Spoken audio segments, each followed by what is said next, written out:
我哋人類之間嘅距離看似遙不可及，當緣分具足嘅時候，我哋便難以抵擋。歡迎收聽逢星期六晚上10點嘅零距離。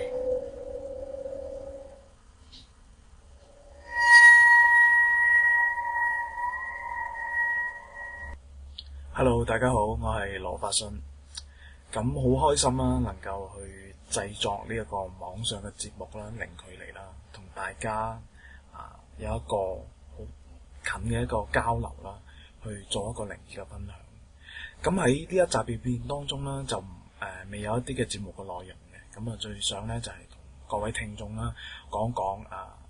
咁我搞呢一個網上節目嘅一個原因係啲乜嘢？咁其實咧靈界咧係一個非常之複雜嘅一個空間嚟。咁希望咧喺呢一個節目當中咧，可以同大家分享翻一啲真正嘅靈異知識或者一啲玄學嘅知識嘅。咁入邊當中咧，亦都會分享翻我本人嘅一啲嘅親身嘅經歷啦、朋友嘅經歷啦，同埋甚至我處理一啲嘅真實個案咧，去做一個分享。咁喺入邊節目當中咧，我都好想反對翻一啲嘅民間一啲我可以講話有啲係甚至過咗火嘅一啲嘅迷信啦，同埋喺節目當中咧，亦都想宣揚翻一個正念同埋一個善行嘅。咁視乎各位聽眾啦，對呢個節目嗰個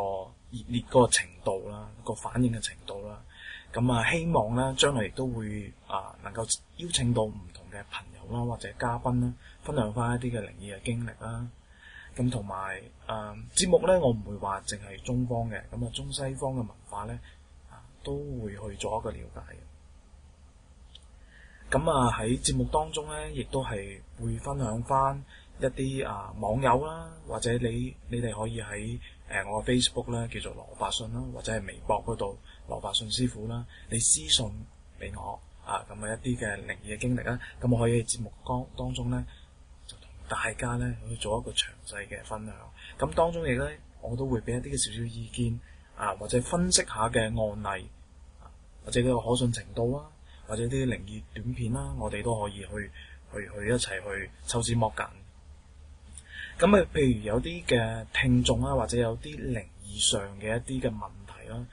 係唔係咁清楚咧？或者喺我嘅能力上咧，或者係一啲其他嘅朋友嘉賓咧可以解答嘅話，都會解答大家嘅。咁呢一點咧，大家可以放心。咁嚟緊啦，